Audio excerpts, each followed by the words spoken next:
Being a bad guy isn't just black capes and a good old cackle. We mean a good cackle helps. You can't go wrong with a good cackle. But you have to deliver the goods after that cackle. Otherwise, you're just that weird guy on the bus that nobody really wants to make eye contact with.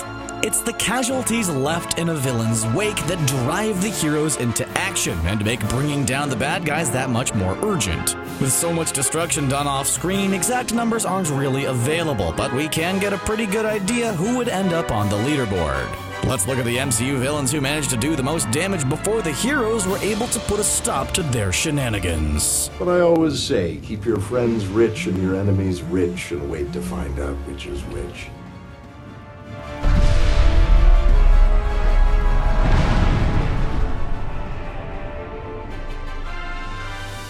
Thanos had a pretty straightforward plan, even if it was misguided. He aimed to kill half of all life in the universe in order to save the other half. He was even under the impression that the remaining half would thank him. It might make a little bit of sense to someone whose family is made up of people he kidnaps and raises after killing half the people on their homeworld, but, Thanos wasn't really a two-step kind of guy. Once Thanos got all the Infinity Stones, he was able to snap out half of everybody everywhere. After the remaining Avengers tripped through time and space to get their own gauntlet filled up, they were able to undo that fatal snap. But that only took care of the people who were kind of dead. Prior to getting the stones, Thanos was enacting his ill-thought-out plan manually, going planet by planet, people by people, and killing off half of them personally. In the process, he'd eventually become a villain's villain, earning the ire of both good guys and the other bad guys he'd used to achieve his death-dealing goals. So even if his snap score is undone, he's still an all-time leader in kill counts. One of those villains Thanos employed who thought Thanos was also a villain was the rogue Kree accuser Ronan. Ronan was so good at the job of accuser that he eventually became the accuser. That's some serious job dedication. He was so dedicated to his job of accusing that he wasn't going to let something as silly as a peace treaty and the end of a war get in his way. Some people just can't retire. The main part of his job was to soften up the targets for the Kree with his large ships stuffed with ordnance that he'd drop on their enemies. If the Kree Star Force might be the scalpel of the Kree forces, the accusers were the giant hammers, dropping explosives from space to eliminate their enemies entirely. While we don't get to see Ronan in his comic book role as the accusers of military governors, in the MCU, Ronan's no-nonsense, never-stop attitude would likely have contributed to his kill count as well.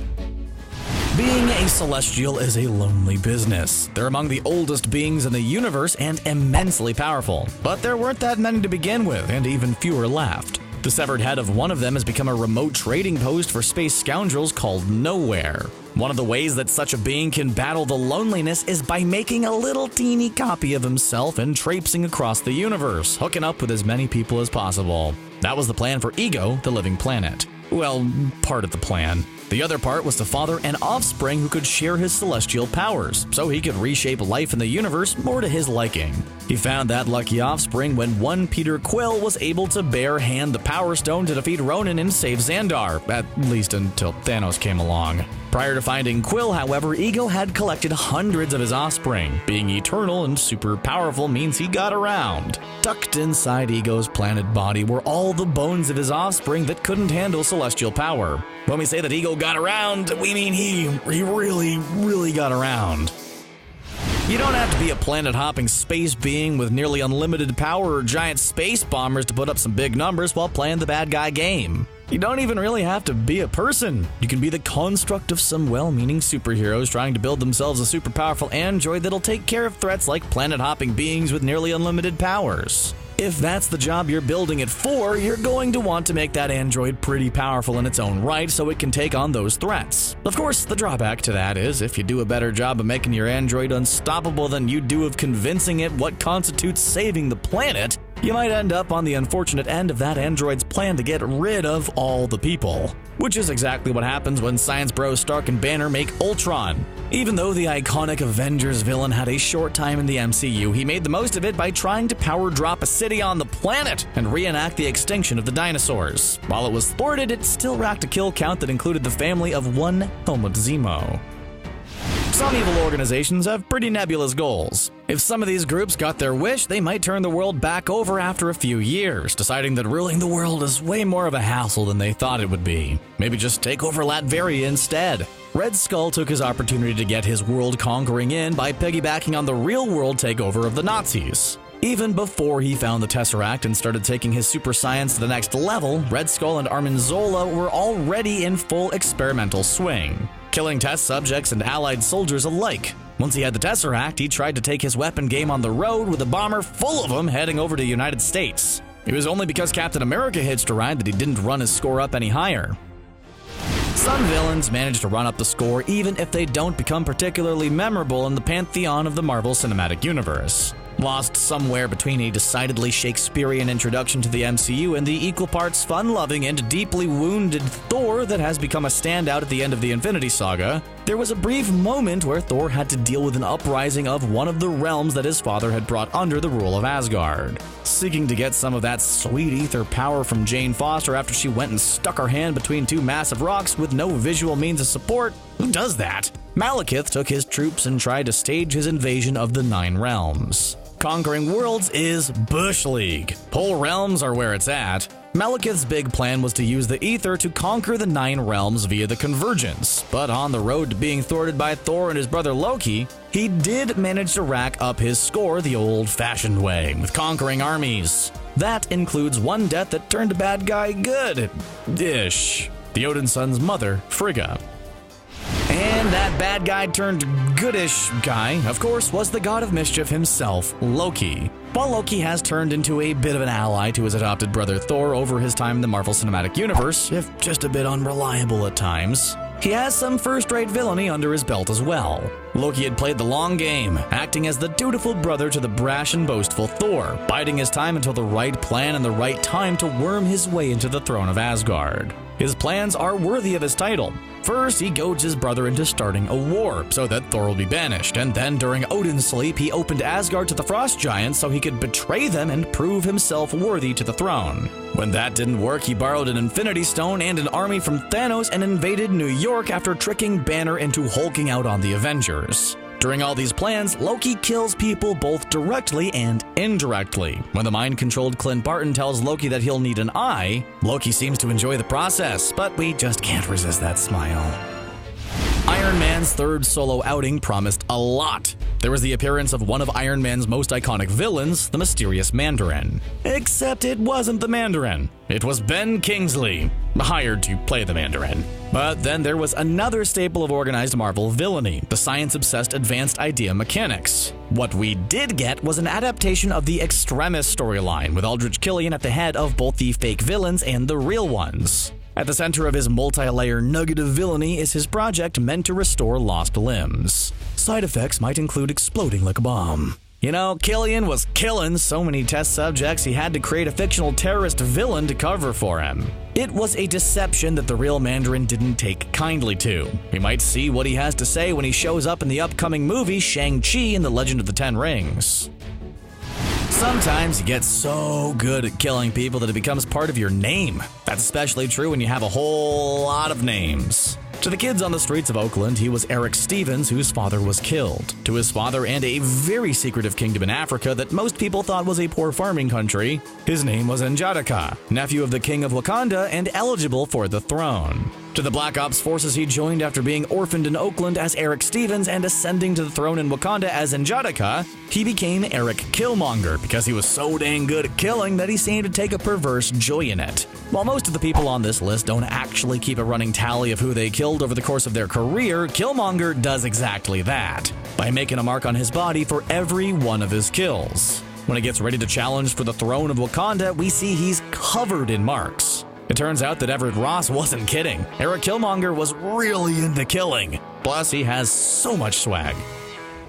Captain America managed to put a stop to Red Skull's ambitions by crashing a plane into the ice at the end of Captain America: The First Avenger. But as any member of Hydra will tell you, getting rid of Hydra isn't that easy. Cut off one head and two more grow into its place. While Cap took his ice nap, Hydra did just that. This time, they did away with the flashy uniforms and flamboyant leaders with grim visages. They also decided that aligning themselves with other more public bad guys wasn't the way to do things either. Instead, they worked their way into S.H.I.E.L.D. and laid low for decades. That is, until Steve came out of the ice and started disapproving of the methods these so-called good guys were going to implement to be good guys. You know, like killing off potential threats before they became threats. With a few well-placed S.H.I.E.L.D. bounces and some help from his friends, Captain America outed Hydra, but not before they had done decades worth of damage under the guise of S.H.I.E.L.D. Even after they were no longer S.H.I.E.L.D. in disguise, they continued to operate. As a supervillain group masquerading as a super spy network, they were able to manage a pretty impressive count,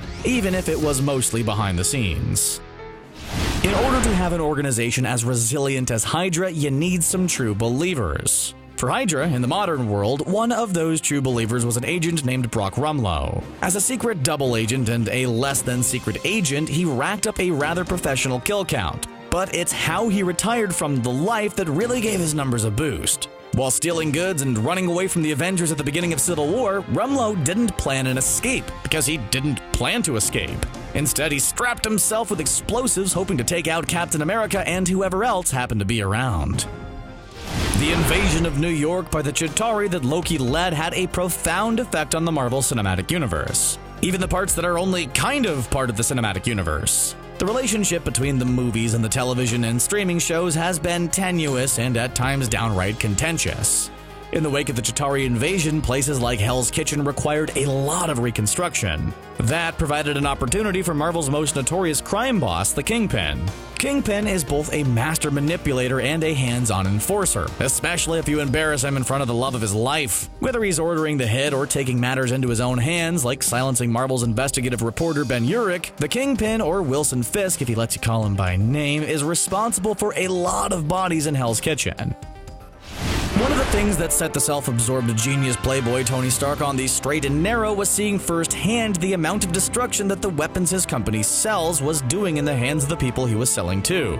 After making himself a makeshift suit of armor and breaking out of an Afghan cave where some bad guys wanted him to make a weapon of their own, Tony decided to pull out of the weapons-making business. Well, except for his suits of armor. And Ultron. And the armored drones that Peter Parker can summon with Edith, but in general, he didn't make weapons, at least not for other people.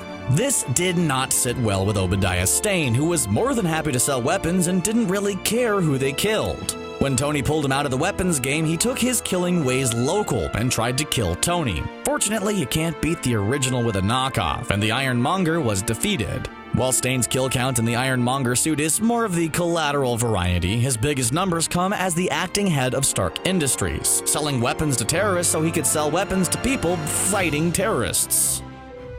When Danny Rand became the immortal Iron Fist, he had one job: protect the magical land of Kunlun from the secretive clan of ninjas known as the Hand. But instead, when Kunlun appeared in our realm once again, he left his post to check in on the life he left behind and the massive corporation with his name on it. His Kunlun buddy and rival tried to get him to return to his post to no avail, and the Hand was able to wipe out the magic realm. But killing off an entire realm isn't the only thing that puts the Hand on the scoreboard for kill counts. While waiting around for Kunlun to make its rounds to our realm, they bided their time being, well, ninjas. Led by the 5 Fingers of Centuries-old members, they had been killing off entire cities just to keep their already long lives going and accumulating power quietly. That is until a blind man with radar senses was recruited by another blind man named Stick to fight the war against the Hand. To fight the man without fear, they took their killing game up a notch, forcing him to call in some friends.